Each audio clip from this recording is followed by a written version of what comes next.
Bismillahirrahmanirrahim. Assalamualaikum warahmatullahi wabarakatuh. Waalaikumsalam warahmatullahi wabarakatuh. Alhamdulillahirabbil alamin. Pertama dan yang pertama, marilah kita panjatkan puja dan syukur kepada Allah Subhanahu wa taala yang mana pada siang hari ini atas izinnya lah kita masih diberikan kesempatan, waktu, kemudian juga sehat, sehingga alhamdulillah pada siang hari ini kita dipertemukan di forum yang insya Allah akan memberikan berkah pada kita semuanya. Amin. Salam dan salawat pada junjungan Nabi besar kita Nabi Muhammad SAW. Amin. Oke, langsung saja. Yang pertama saya ucapkan terima kasih kepada Bapak Kepala Sekolah Bapak Armanto SPD MPD. Yang saya ulangi, Bapak Armanto SPDI MPD selaku Kepala Sekolah SD Negeri 76 Surakarta. Kemudian juga yang saya hormati Bapak Ibu yang juga insya Allah akan menjadi calon guru penggerak untuk tahun-tahun berikutnya. Langsung saja di sini saya akan menyampaikan mengenai sosialisasi mengenai filosofi pendidikan menurut Ki Hajar Dewantara. Yang pertama dan yang kedua adalah budaya positif. Ya, ini yang sering sudah Didoblo lakukan dalam bentuk praktek baik ya. Nanti di sini. Kemudian kodrat keadaan ada dua, kodrat ramalan dan Budi nurani. Kemudian yang pekerti adalah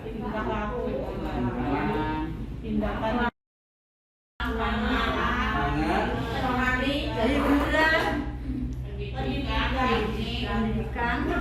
Pendidikan dan dengan tes yang dari Bapak Ibu sendiri tadi menentukan jawabannya. Kemudian satu lagi nih, budaya positif Bapak Ibu nih. Coba di sini ini yang perlu mungkin saya garis bawahi karena nanti di sini ada materi namanya perubahan paradigma. Jelas dari namanya saja sudah sesuatu yang mungkin tidak mudah kita lakukan. Paradigma kita ubah itu sesuatu yang memang tidak mudah. Sangat membutuhkan yang namanya tekad, membutuhkan semangat yang totalitas untuk bisa melakukannya ya. Jadi nanti materinya ada di situ dan ini adalah di sini akan saya jelaskan bahwa budaya positif itu kita memiliki 5 posisi kontrol di sini ya. Di sini ada teman, ada penghukum, ada manajer, ada pemantau, yang terakhir pembuat orang merasa bersalah. Nah di sini ada kasus kita sebagai guru. Di sini kita sebagai guru berbuat, kemudian yang kedua guru berkata, jadi mengucapkan kalimat. Kemudian yang terakhir hasilnya, ini motivasi ada 3 tadi. Kemudian perilaku kontrol negatif, di sini ada 2. Kemudian perilaku kontrol positif juga ada 2. Kemudian kontrol diri 1. Dan tugas Bapak Ibu dalam pretest ini, guru berbuat. Misalnya ini kalimatnya petunjuknya menghardik, menunjuk-nunjuk, menyakiti, menyindir. Kemudian kalau perkataannya begini, kalau kamu tidak melakukannya, saya akan menghukum kamu, saya akan menyuruh kamu untuk mengitari lapangan 10 kali. Nah seperti itu. Itu berarti menurut Bapak Ibu posisi kita sebagai apa di sini? Oke, saya tuliskan di sini. Berarti posisi kita sebagai penghukum. Ini kan kalau harus saya tulis harus saya anukan dulu. Kemudian ini ya. Nah ini hasilnya dengan seperti ini nanti adalah memberontak, mendendam, menyalahkan orang lain. Hasil yang diterima oleh siswa kita nanti akan ada perasaan seperti itu, meskipun tidak mereka ucapkan atau tidak mereka tunjukkan ya. Kemudian yang posisi kontrol yang berikutnya, guru berbuat seperti ini, berceramah, menunjukkan kekecewaan mendalam. Kemudian kata-katanya seperti ini, kamu sudah mengecewakan ibu, atau kamu sudah mengecewakan bapak, kamu sudah melakukan hal yang sangat membuat saya malu sebagai. Nah, yang mana ini berarti posisi? Membuat orang merasa bersalah. Iya, ini ya.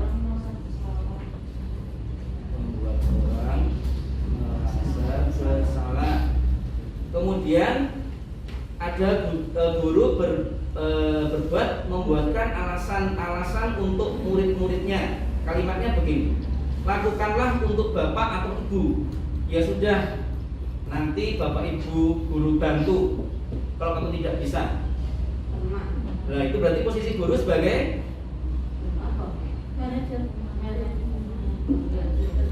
dia akan memberikan tawaran-tawaran untuk membantu siswa yang sulit. Jadi masa ini anak ini memang dari anaknya memang perlu dimesaki begitu. Teman gitu. Oke, teman. Kemudian ini guru berbuat menghitung dan mengukur. Kalimatnya begini. Apa peraturannya? Apa yang sudah kita sepakati? Apa tata tertib kelas kita? Padahal kamu sudah tahu tapi kok masih melakukannya. Nah, seperti itu guru bilang seperti itu. Maka kamu ini sanksinya seperti ini. Jadi guru memberikan punishment atau hukuman, tapi memang sudah ada kesepakatan di situ. Ada dalam bentuk tata tertib kelas atau kalau istilahnya sekarang mungkin di sekolah penggerak namanya apa? Bukan tata tertib lagi, namanya apa itu? Kesepakatan kelas gitu. Dan kesepakatan. Tapi kalau di guru penggerak ada beda lagi namanya keyakinan kelas. Yuk, apa ini berarti masuk yang posisi kontrol yang mana Bapak Ibu? Manajer. Oke, manajer. Terakhir adalah ini guru berbuat mengajukan pertanyaan-pertanyaan. Jadi sebelum memberikan hukuman, mungkin ya sanksi, itu guru bertanya dulu, kenapa kamu melakukan ini? Kemudian apa motivasinya? Apa tujuan melakukan ini? Jadi sering bertanya dulu. Jadi kayak ingin tahu dulu kenapa anak kok sampai melakukan perilaku yang seperti ini. Kemudian kalimatnya misalnya ini, apa yang kita yakini? Apa kamu meyakini hal tersebut? Nah ini sebagai apa ini berarti? Oke, pemantau. Pas ada 5 yang sudah kita masukkan di sini. Oke Bapak Ibu, ini adalah sekedar tes yang sudah kita lakukan dari 2 materi, yaitu pendidikan filosofi pendidikan menurut KHB. Yang kedua adalah budaya positif. Langsung ke materi Bapak Ibu. Bismillahirrahmanirrahim. Oke, saya jelaskan di sini. Ini Bapak Ibu mengenai materi yang pertama mengenai pendidikan menurut KHD. Seperti apa bahwa KHD itu kajian di bantaran apa yang beliau cita-citakan pendidikan Indonesia itu seperti apa nanti untuk depannya. Nanti ya sekarang kita lakukan sekarang ini proyeksi beliau pada zamannya. Kemudian ternyata memang untuk dari Kementerian Pendidikan ya itu masih bahkan sangat relevan untuk pendidikan kita ke depan. Maka muncullah yang namanya sekolah penggerak, kemudian muncullah yang namanya pendidikan guru penggerak seperti itu ya. Jadi memang sudah dituliskan oleh beliau. Jadi dia adalah tokoh yang sangat visioner ya, sudah berapa dekade bisa merancang pendidikan yang luar biasa nih. Oke, di sini adalah yang pertama kita mungkin sekarang ini kita katakanlah belum sampai memahami seperti apa yang dibidani oleh beliau. Maka di sini kita masih mengabaikan yang namanya kodrat alam dan kodrat zaman, Bapak Ibu. Kodrat alam, coba kita sedikit flashback ke masa kita dulu sekolah. Pastinya secara alam itu sangat berbeda dengan alam sekarang ini. Anak-anak zaman kita dulu waktu masih sekolah dasar ya, itu alam itu seperti sahabat kita. Jadi area bermain masih sangat luas, ada lapangan untuk kita bisa bermain bola, untuk kita bisa bermain beraneka macam olahraga. Kemudian juga sawah yang kita juga bisa bermain di situ. Ya, jadi alam itu seperti hiburan bagi kita. Sekarang alam yang sekarang ini anak-anak kita yang sekolah di sekolah kita ini sudah tidak mengenal seperti itu karena alamnya sudah berbeda. Sekarang mungkin untuk bermain seperti dulu kalau malam minggu pas pada bulan itu kita bisa bermain dengan teman-teman kita sampai tengah malam karena memang hiburannya seperti itu adanya, kita bisa. Tapi untuk sekarang ini nggak bisa. Jadi alamnya sudah berbeda. Sekarang pembangunan di mana-mana. Jadi yang namanya sawah itu sudah berubah menjadi perumahan, ya kan? Kemudian lapangan juga sudah tidak bebas digunakan seperti kita dulu. Contoh misalkan di Banyuwangi sekarang sudah tutup rapat lapangannya, nggak boleh orang atau masyarakat sekitar untuk masuk ke dalamnya. Jadi memang alam sudah sangat berbeda. Kemudian dari zaman Bapak Ibu, zaman kita dulu itu juga sangat berbeda dengan sekarang. Kalau dulu misalkan kita belajar nih atau diberikan perintah oleh bapak ibu guru kita, itu ya sudah kita tuh pengetahuan yang kita miliki untuk mengerjakan apa yang diperintahkan oleh bapak ibu guru kita dulu, ya itu saja yang kita miliki. Kita hanya bisa mungkin membaca buku paket atau penjelasan bapak ibu guru yang kita tulis di catatan kita.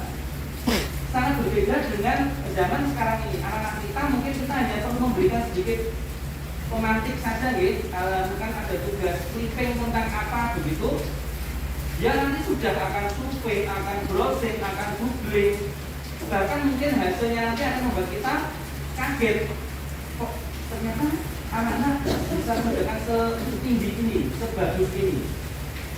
Maka zamannya sudah berbeda. Nah, apa? Berarti mungkin kita nanti yang saya bilang kita update sudah kodrat alam dan kodrat zaman. Jadi kita masih mungkin masih seperti pemikiran kita itu masih seperti dulu ya. Namanya ya, kalau dulu saya tahu persis sudah lebih sudah sangat bagus ya untuk murid-muridnya dalam hal belajar mengenai IT, kemudian mengenai aplikasi-aplikasi itu sudah setahun terakhir ini luar biasa pengamatan saya nih. Jadi itu sudah bisa mengikuti lah untuk kemajuan teknologi sekarang ini, gitu. Laptop, HP itu termasuk aplikasinya, sistem operasinya semuanya bisa tinggi, jadi bisa untuk digunakan mengerjakan berbagai tugas. Kemudian di sini Bapak Ibu adalah mengenai yang kedua kekuatan kodrat. Kekuatan kodrat ada dua di sini. Kodrat anak yang harus kita sadari adalah mereka itu masih dunia bermain. Dunia bermain. Jadi kalau kita memahami seperti itu, maka sangat disarankan atau diwajibkan dalam proses KBM atau pembelajaran guru itu mengemas materi yang disampaikan dalam bentuk permainan, ya kan? Jadi benar-benar anak itu akan melakukan pembelajaran itu dengan senang, dengan happy, karena memang mereka dunia bermain. Nah, nanti kita bisa menyisipkan materi-materi di dalamnya. Kemudian yang kedua juga kodrat mereka itu merdeka. Merdeka dari apa? Merdeka dari segala tekanan, baik secara fisik maupun secara batinnya. Kenapa kita kok harus memerdekakan anak dalam belajar? Supaya nanti mereka dapat mencapai keselamatan dan kebahagiaan yang setinggi-tingginya. Jadi mereka dengan merdeka itu mereka akan merasa senang, merasa selamat, merasa bahagia, sejahtera, karena mereka bisa merdeka dalam belajar. Misalnya ada anak yang memang tipenya itu dalam belajar itu misalkan kinestetik. Jadi dia tuh belajarnya memang dengan gerak kemana-kemana gitu. Lah kita sebagai guru ya nggak boleh mengekangnya. Kalau kita mengekangnya, berarti anak tidak memiliki kemerdekaan tadi. Gitu. Ada anak yang belajarnya tipenya dengan harus mendengarkan musik. Yuk kita berikan kebebasan juga untuk mereka, silakan.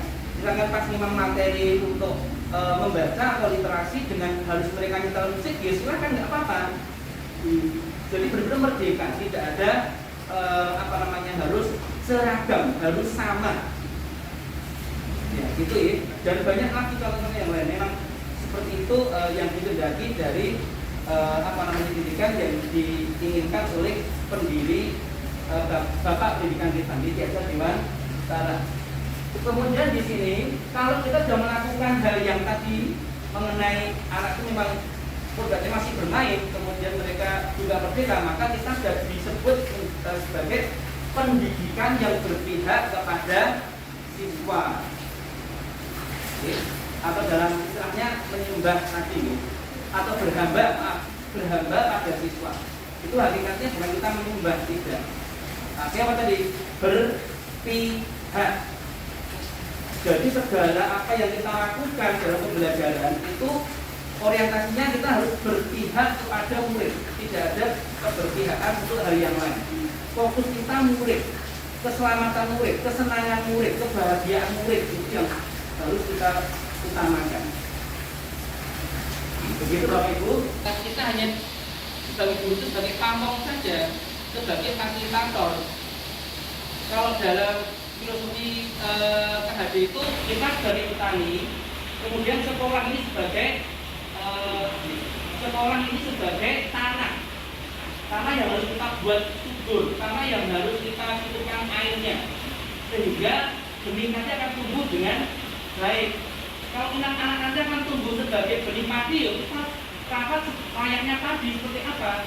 Padi itu harus dapat air cukup, tapi tidak boleh sampai terlalu penuh airnya, karena nanti juga busuk batangnya. Itu karakteristik padi. Anak juga ada yang memang punya ini. Jadi benar-benar kita kondisikan sekolah kita untuk dapat menciptakan siswa-siswi atau murid yang sesuai dengan bakat dan potensinya masing-masing. Karena kita meyakini mereka bukan pekerjaan kosong. Materi ini materi yang pertama mengenai pembelajaran menurut filosofi KHD. Sedikit ini ada aksi nyata dari saya, sudah itu saja bisa disaksikan. Untuk yang ini tadi mengenai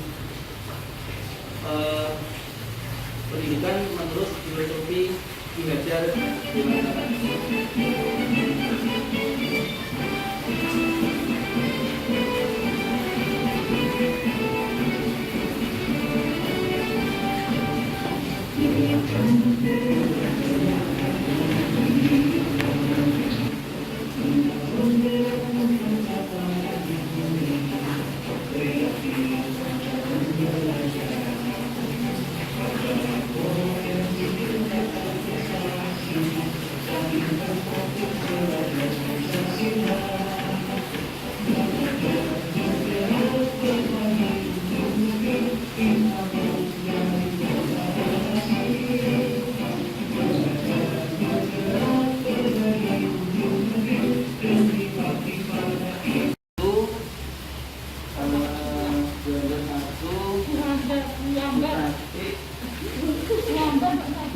Bambang. Ini.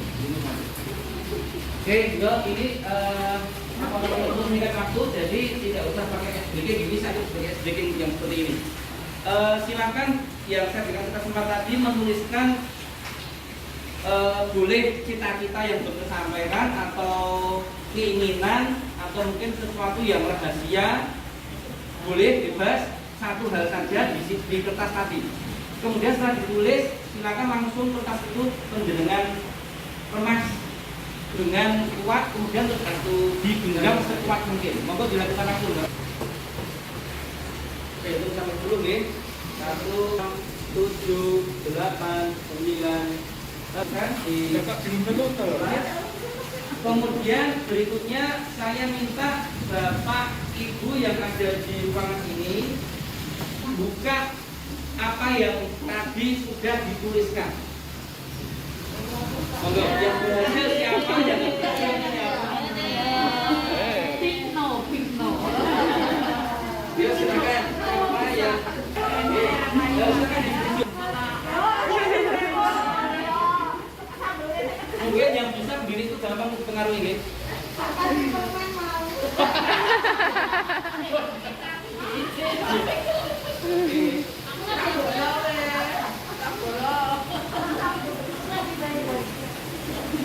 Oke, kalau sudah coba ini kita akan masuk ke materi yang saya kira budaya bisnis ini sangat penting. Jadi paling mungkin kalau saya yang ini mengenai coba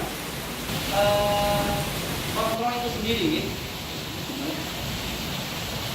Oke Bapak Ibu, ada beberapa ilusi kontrol.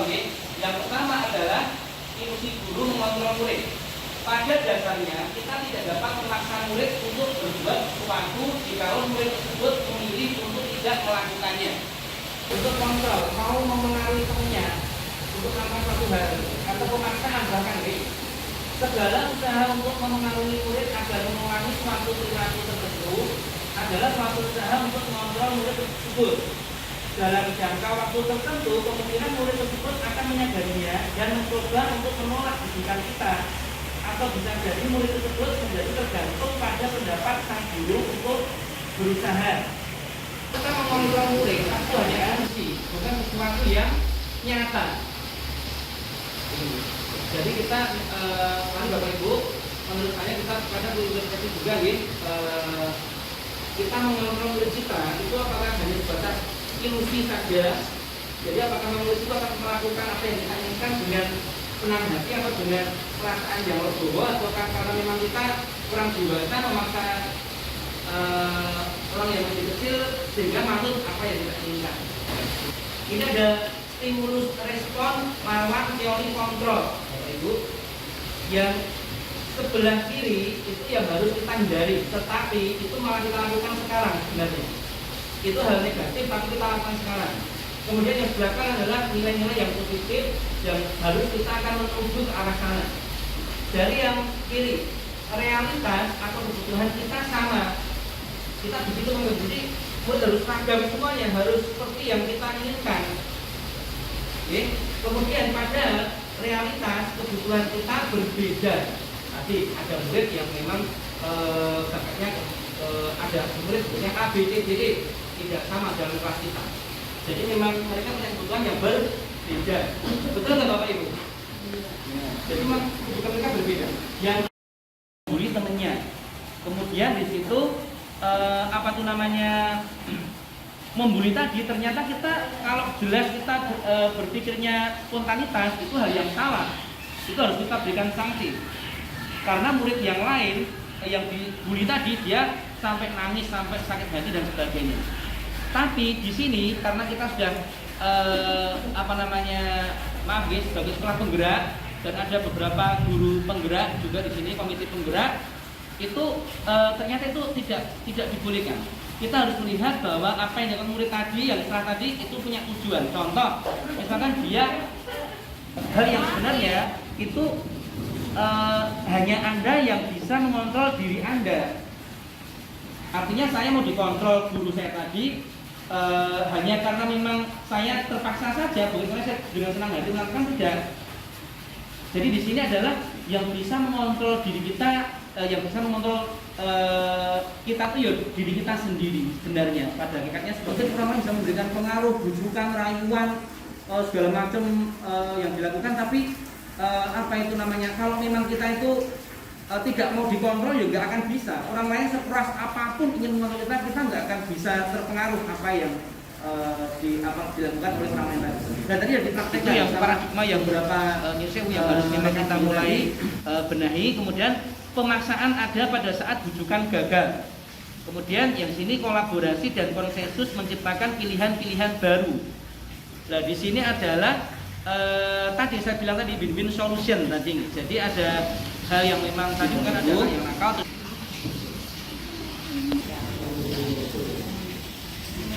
Ini guys. Jadi sejauh mana pemahaman Anda mengenai konsep mengenai budaya positif? Nanti di sini ada namanya disiplin positif, ada namanya posisi kontrol guru, ada kebutuhan dasar manusia, ada keyakinan kelas, dan segitiga restitusi.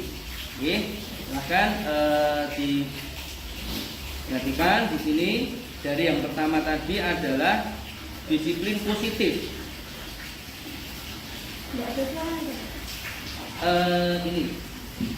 Ini suaranya nih ya. Buat dari tadi saya masuk. Jadi orang berperilaku tertentu itu motivasinya karena ingin menghindar supaya tidak dapat hukuman guru. Jadi motivasinya tuh karena hanya supaya tidak dihukum, supaya nanti kalau nanti dia dihukum nanti dia nggak nyaman dan terganggu, malu dan sebagainya. Yang kedua, untuk mendapatkan imbalan atau penghargaan dari orang lain, dapat pujian. Wah, ini loh, seperti ini loh, nggak pernah terlambat kalau sekolah. rajin mengerjakan PR, dia yang dipuji tadi senang sekali, dia senang, dia merasa senang. Tetapi suatu saat misalnya dia sudah melakukan suatu hal yang baik, kita lupa memberikan sanjungan, dia juga akan merasa down, dia akan merasa nggak dipuji lagi, udah usahaku biasa aja, teman saya juga biasa aja yo, sama nggak dapat pujian. Nah, jadi itu dibuat ternyata kadang juga kurang baik juga. Nah, yang ketiga ini yang paling baik, untuk menjadi orang yang mereka inginkan dan menghargai diri sendiri dengan nilai-nilai yang mereka percaya. Kalau kita bicara nilai nih, contoh seperti ini. Apa ya? Kita pakai helm itu karena tujuannya untuk apa ya? Melindungi. Jadi sudah menjadi kebutuhannya anak itu sendiri. Nah, kita akan membuat yang namanya nanti mungkin latihan kelas tadi itu sesuatu yang memang kita yakini di komunitas kelas kita, atau kalau bisa di lingkup sekolah judul kita begitu.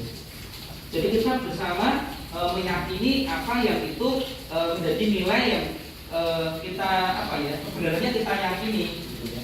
Jadi seperti itu kurang lebihnya. Kemudian berikutnya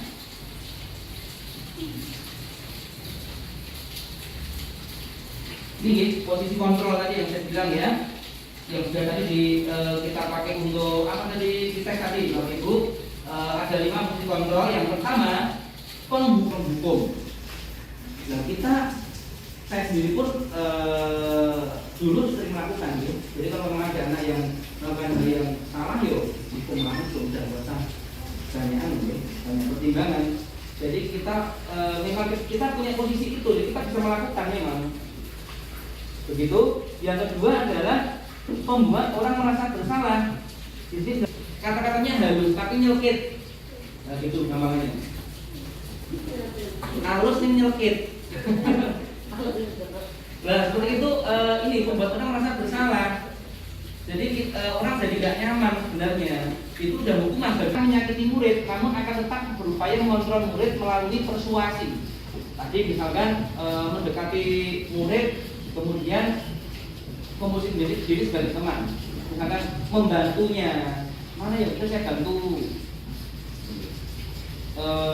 Kemudian terus kapan lagi, kita bantu lagi. Jadi akhirnya murid itu mau melakukan karena ada bantuan. Kalau nanti dia kita lepas, dia nggak akan bisa. Jadi itu posisi teman. Ya. Atau mungkin ya negatifnya itu negatifnya. Memang ada sisi positifnya juga sebagai teman. Jadi kita lebih bisa komunikasi dua arah, murid terbuka pada kita, itu sisi baiknya. Tapi itu juga belum posisi kontrol yang baik. Kemudian yang keempat adalah pemantau. Posisi pemantau berdasarkan pada peraturan-peraturan dan konsekuensi. Dan tadi kita melakukan sanksi atau punishment itu dasarnya dari aturan atau Bapak Ibu, kesepakatan yang kita buat entah begitu. Tapi kalau di sini sebagai pemantau atau monitor itu sudah ada kesepakatan. Kesepakatan kita sepakati, kita gunakan, tapi ada anak yang melanggarnya di sini. Jadi nanti dulu ini bukan tahu nggak, kemarin kita ada membuat aturan ini, dan kamu melanggarnya tidak melanggar. Berarti tahu nggak sanksinya apa? Tahu. Sanksinya apa? Ini muridnya menyebutkan. Nah, seperti itu berarti sebagai pemantau. Jadi murid menyadari dia memang salah karena memang sudah disepakati atau sudah diketahui oleh misalkan kelas, berarti warga kelas, gitu ya. Yang terakhir adalah sebagai manajer. Seorang manajer pemantau juga bisa. Pas mungkin murid itu tertutup sekali dengan kita mungkin mendekatnya dengan sebagai teman, supaya murid terbuka dengan kita. Sebagai pemantau, ya memang murid salah dan itu sudah kesepakatan, kita berikan sanksi, tidak apa-apa. Jadi di sini bukan berarti terus kita tuh lemah dalam arti murid mau berbuat apapun terus kita harus juga tidak seperti itu. Kalau itu sudah menjadi tadi keyakinan kelas, ada menjadi karena kegiatan di rumah dari rumah karena kepepet. 2, cinta dan kasih sayang. Di sini misalkan gini, mungkin di rumah anak itu kurang perhatian dari orang tuanya, sehingga dia kadang malah membuat ulah di sekolah, artinya membuat ulah. Dan dia malah pengen nanti dipanggil gurunya. Jadi dia kayak caper begitu misalnya. Berarti kita tahu bahwa anak ini kurang perhatian sebenarnya di rumahnya. Oke. Berikutnya yang ketiga, penguasaan kebutuhan pengakuan atas kemampuannya. Kebutuhan ini meliputi keinginan untuk dianggap berharga, bisa membuat perbedaan dan sebagainya. Sudah ada anak yang tipenya seperti itu. Kemudian yang keempat, kebebasan, kebutuhan akan pilihan. Jadi anak yang seperti ini biasanya segalanya tercukupi. Mungkin di rumahnya segalanya tercukupi dari materi, tapi karena dia segalanya tercukupi sehingga dia punya pilihan yang bisa dia yang kelima adalah kesenangan, kebutuhan untuk merasa senang adalah kebutuhan untuk mencari kesenangan, bermain, tertawa. Contoh tadi menurut saya contoh membuli. Ternyata ini keyakinan kelas Bapak Ibu. Mungkin nanti bisa juga diterapkan di kelas kita semua di SD kita. Di antaranya adalah satu, keyakinan kelas bersifat lebih abstrak daripada peraturan yang lebih rinci dan konkret. Kelas kita mungkin juga di tempat-tempat yang lain namanya berarti artinya bersifat universal. Itu. Kemudian yang ketiga, pernyataan keyakinan kelas nantinya dibuat dalam bentuk positif. Tadi tidak boleh ada kata tidak ada boleh kata dilarang, itu tidak boleh. Oke. Kemudian yang keempat, keyakinan kelas hendaknya tidak terlalu banyak sehingga mudah diingat dan dipahami oleh semua warga kelas. Saya membuat 4 keyakinan kelas kemarin sudah saya buat di kelas saya. 4 itu hanya singkatnya dengan menjunjung kejujuran, kayak gitu saja, jujur. Jadi ini nanti sudah masuk kemana-mana ini. Nah, kejujuran ini kita bentuk atau satu urutan nomor 1 dengan menjunjung kejujuran itu nanti hasil dari musyawarah yang saya lakukan di kelas. Jadi apa saja nanti poin-poinnya itu nanti ternyata masuknya di poin kejujuran.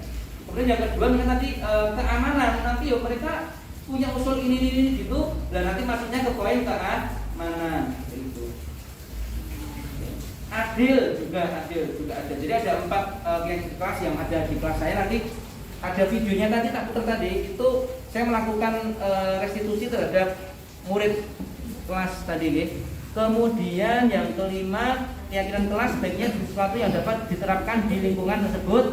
6, semua warga kelas hendaknya ikut berkontribusi dalam membuat keyakinan kelas dengan curah pendapat atau brainstorming istilahnya. Yang ke-7, bersedia meninjau kembali kelas sewaktu-waktu. Kemudian berikutnya ini juga restitusi Bapak Ibu.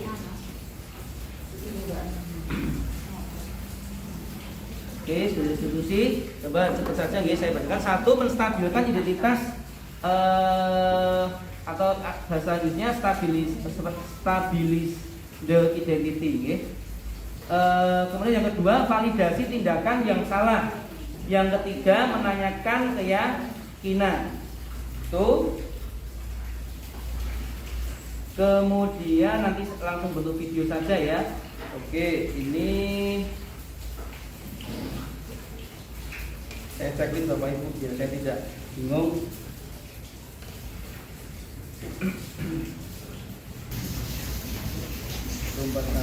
Ini Bapak Ibu ada studi kasus gini. Anto dan Dino sedang bermain bersama di lapangan basket dan tiba-tiba terlibat dalam sebuah pertengkaran adu mulut. Dino pun menjadi emosi dan mengadakan kontak fisik, jadi berkelahi itu, menarik kemeja Anto dengan kasar sampai 3. Saya bacakan saya nggak jelas sih. 3 kancingnya terlepas. Oke, teruskan baca. Pada saat itu guru piket langsung melerai mereka dan membawa mereka ke ruang kepala sekolah.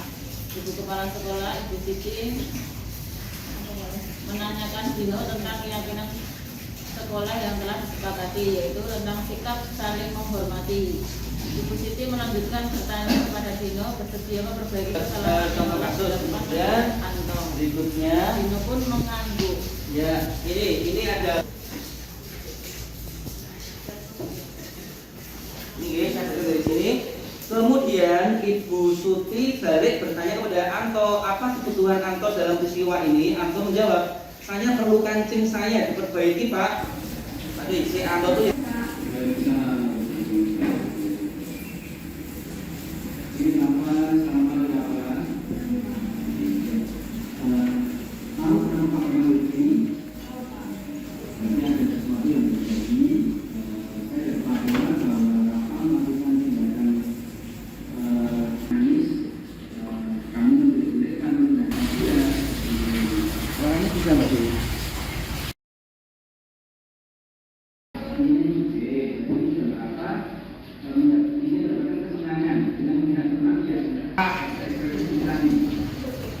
Pak Guru menanyakan keyakinan kelas dan saya menyadari bahwa saya melanggar keyakinan kelas, disiplin dan bertanggung jawab. Saya berjanji akan tidak melanggar keyakinan kelas tersebut. Ya ini Bapak Ibu materi pemaparan materi dari saya mengenai pendidikan menurut filosofi Ki Hajar Dewantara, kemudian juga mengenai budaya positif yang harus kita terapkan di sekolah kita. Ada kurang dan lebihnya mohon maaf, semoga bermanfaat untuk kita semuanya. Akhir kalam, wassalamualaikum warahmatullahi wabarakatuh. Waalaikumsalam.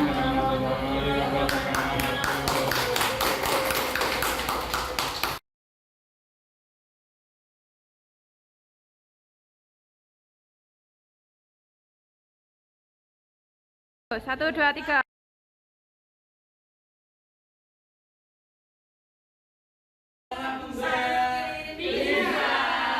SD Joglo Jaya. Prestasi